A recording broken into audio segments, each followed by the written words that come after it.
औज़ुबिल्लाहि मिनश्शैतानिर्रजीम बिस्मिल्लाहिर्रहमानिर्रहीम अस्सलामु अलैकुम वरहमतुल्लाहि वबरकातुहू। दोस्तों, अगर कोई आपके पैसे वापस नहीं दे रहा, 11 दिन ये अमल करें, हाथ जोड़कर वापस कर देगा। एक ऐसा अमल आपके साथ शेयर कर रहा हूँ क्योंकि ये भी बहुत ज़्यादा बहन भाइयों की रिक्वेस्ट मुझे मिली है। मैं पहले भी बना चुका हूँ, इस बारे में कई अमल बता चुका हूँ कि जिससे कि लोग आपके लिए हुए पैसे आपको वापस करें।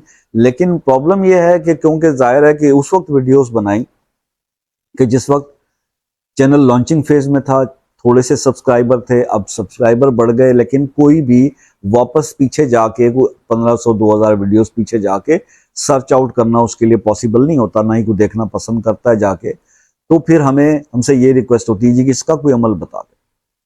हालांकि जिन मसाइल के ऊपर आप मुझसे रिक्वेस्ट कर रहे हैं कि शाह साहब बेऔलादी का कोई अमल बता दें, कोई पैसे किसी ने वापस करने हैं वो बता दें, किसी लाइलाज बीमारी का बता दें, किसी दर्द की पोजीशन का बता दें, वो सारे वज़ाइफ मौजूद हैं। ये मैं मानता हूं कि ज़्यादातर क्योंकि रिस्क के मामला के लिए लोग परेशान हैं, तो रिस्क के ही मसाइल वज़ाइफ मैंने ज़्यादा वीडियोस बनाई है। लेकिन इसका मतलब ये बिल्कुल हरगिज़ ये मतलब नहीं है कि और मामला के ऊपर मैंने वीडियोस नहीं बनाई। लेकिन चूंकि आप लोग इस चैनल पर नए सब्सक्राइबर हैं, तो बहुत सारे लोग जो है वो वापस जाके सर्च आउट नहीं करते। और जब मैं व्हाट्सएप पर अगर आपको राब्ते के लिए अवेलेबल होता हूं, तो मैं हमेशा रिक्वेस्ट करता हूं कि जनाब, आप ने कुछ किसी अमल की वीडियो देखी और आपने उसको आपको समझ में नहीं आया है, उसके बारे में आपने कोई इजाजत लेनी है, कोई भी बात करनी है तो आप कर लें। लेकिन व्हाट्सएप पर रब्ता करके पता है मुझसे क्या बात होती है कि जनाब कोई अच्छा सा वजीफा बता दें। यानी इसका मतलब मैं ये लेता हूं कि जो मैंने वीडियोस बनाई हैं वो सब बकवास है, उसमें कोई असर नहीं है, वो सिर्फ मैंने यूट्यूब का पेट भरने के लिए चैनल का बनाई है। और अब जो बहन भाई मुझसे रब्ता कर रहे हैं ये व्हाट्सएप के ऊपर, इनको अब मैं असल वजीफा जो है ना वो बताऊंगा। तो मुझे बड़ा दुख होता है इस बात का कि यार मैं तो आपको अवेलेबल हो गया हूं, मयसर हो गया हूं व्हाट्सएप पर बगैर किसी चार्जेस के, कि आप मुझसे कोई भी अगर बात समझ में नहीं आई तो समझ के कर लें, ताकि आपको उसका रिजल्ट मिले, आपकी मेहनत जाया ना हो। लेकिन आप उस पर आकर मुझे ये कह रहे हैं कि कोई अच्छा सा वजीफा बता दें, तो कितने दुख की बात है उस बंदे के लिए जो चैनल पे बैठा हुआ वीडियो डाल रहा है, मेहनत कर रहा है। तो क्या वो सारी फजूल वीडियोस बना के डाल रहा है, वहां लोगों को खामखा रिजल्ट्स मिल रहे हैं? तो कम से कम मैसेज या बात करते हुए थोड़ा सा ये तो ख्याल रखा करें कि यार दूसरे बंदे की दिल आजारी ना हो। भाई वजायफ तो मौजूद है वीडियो उसके ऊपर चैनल पे, लेकिन हमें तकलीफ ही नहीं करनी ना कि 100-200 वीडियो नीचे जाकर हम उस चैनल पे देख लें कि यहाँ पे इसने कौन सी वीडियो और बनाई हुई है जो मेरे उस मकसद के लिए है। नहीं मिली, ऊपर के 5-10 वीडियोस के अंदर नहीं सर्च करनी, सिंपल कह देना कि शाह साहब इस चीज का वजीफा बता दें।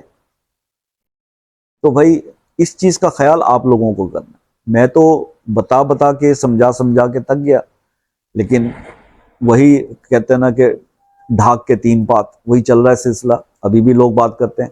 और दूसरी जो तकलीफ दे बात है, जस्ट जैसे कि मैं ये वीडियो रिकॉर्ड कर रहा था, अब आई डोंट नो कि इस वीडियो में आगे आवाज आती है कि नहीं आती।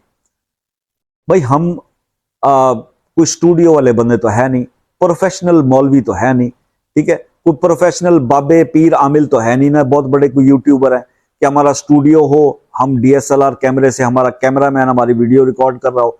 हम अपने ही मोबाइल को सामने लगाते और उसी से रिकॉर्डिंग कर रहे होते हैं। इसलिए रिक्वेस्ट करते हैं कि भाई शाम 5 से 10 बजे तक रब्ता कर लिया करो। लेकिन क्या होता है कि उसी रिकॉर्डिंग के दरमियान कॉल आ गई, कॉल आ गई, रिकॉर्डिंग हो रही थी, कॉल काटी, पता चला आवाज कट गई। और ऐसी बेशुमार वीडियोस है मेरे पास, दोबारा इतना ना दिमाग काम करता है इस उम्र में, ना टाइम है कि मैं फिर से बैठ के वो वीडियो सारी रिकॉर्ड करूं। मैं वैसे ही डाल देता हूं कि जब आपको कहा हुआ है भाई, अगर कुछ समझ में नहीं आया, जितनी वीडियो आपको आवाज आ गई, नहीं आई बाकी आवाज, व्हाट्सएप पे पूछें कि शाहजी इसकी आगे आवाज नहीं आ रही, क्या बोला था आपने, वो बता दे, मैं बता देता हूं। लेकिन मैं जो बार बार कहता हूं कि यार अगर मैं आपको मैसर आ गया हूं, बगैर किसी अकड़ के, बगैर किसी लालच के, आजिजी के साथ हाथ जोड़ के कि भाई मुझसे पूछ लो, तो कम से कम मेरा मेरा इतना तो ख्याल कर लो कि मेरी मेहनत पे पानी ना फिरे। तो मैंने वो भाई अभी बहन को ये मैसेज किया कि मेरी बहन 10 मिनट की वीडियो की आपने वॉट लगा दी, मैं 7-8 मिनट से बोल रहा था, आपकी कॉल आई, आवाज कट गई, मैंने जब एंड में वीडियो सुना आवाज नहीं थी, तो मेरी तो आपने ऐसी तैसी कर दी। जो मैं आपसे कहता हूं कि यार जब टाइम दिया हुआ उस टाइम पे कॉल कर लें। ये मेरा एक शिकवा आप लोगों से नहीं करूं तो किससे करूं? तो बहरहाल ये मैंने बताना था आपसे और बात ये करनी ज़रूरी भी थी। अब आ जाते हैं असल चीज़ की तरफ। बहुत सारे लोगों का के साथ ये केस है कि लोगों ने पैसे लिए हुए हैं, वापस नहीं दे रहे, देना ही नहीं चाहते, सफ़ेद मुकर गए। तो ऐसी सिचुएशन के अंदर वो गरीब आदमी क्या करे? ताकतवर आदमी को अगर पैसा दे बैठे थे तो वैसे ही नहीं ले सकते, उसके डर से ही नहीं ले सकते, दहशत से ही नहीं ले सकते।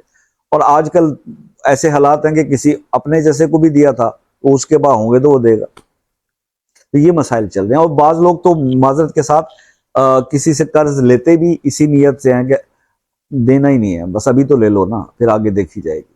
तो वो भी बड़ी तकलीफ दे बात है और उसकी सजा बहुत है, उसका वो ये बहुत बड़ा गुनाह है इस तरह से करना।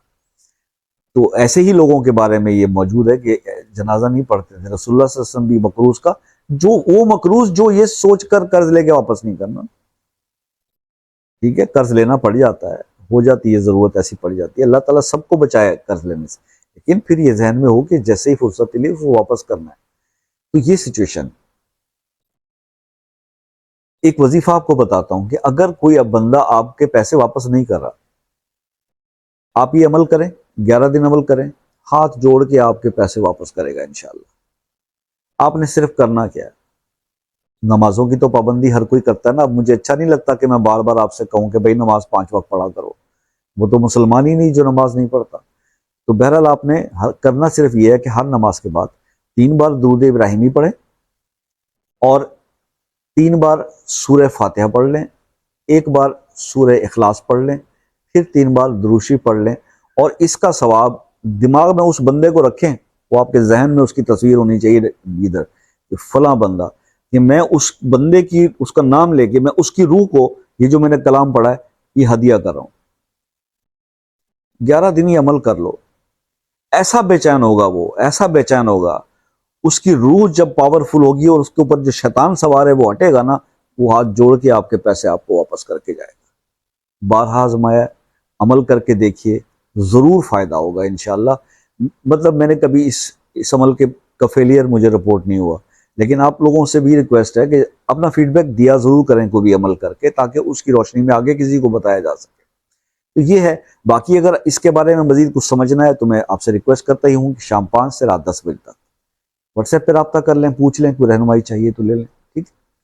और इसके अलावा जो मेरे दोस्त या बहन, बहुत ज़्यादा रब्ता कौन लोग करते हैं, जो मुल्क से बाहर हैं, दूसरे ममालिक से दोस्त करते हैं, UK, USA, Canada, New Zealand, Australia, Germany, France, Norway,